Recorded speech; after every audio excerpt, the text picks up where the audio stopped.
মৌত কারো কাছে মিস কল দিয়ে আসে না।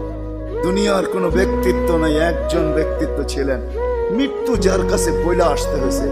আল্লাহ নিজে বলছেন মালাকুল মৌতকে, বন্ধুর কাছে যাবে, অনুমতি দিলে ঢুকবে, নাইলে ঢুকবে না। অনুমতি নিয়ে বুকে হাত রাখবে, নাইলে রাখবে না। আমার বন্ধুর অনুমতি ছাড়া হাত রাখবে না বুকে। একজনই দুনিয়াতে ব্যক্তিত্ব ছিল যার কাছে অনুমতি নিয়ে আসছে, কারো কাছে আজ পর্যন্ত অনুমতি নিয়ে আসে আর আসবেও না। সত্য এটাই। এই জন্য আসেন, ওই জান্নাত, এটাই আমাদের ছোট জীবনটার উদ্দেশ্য।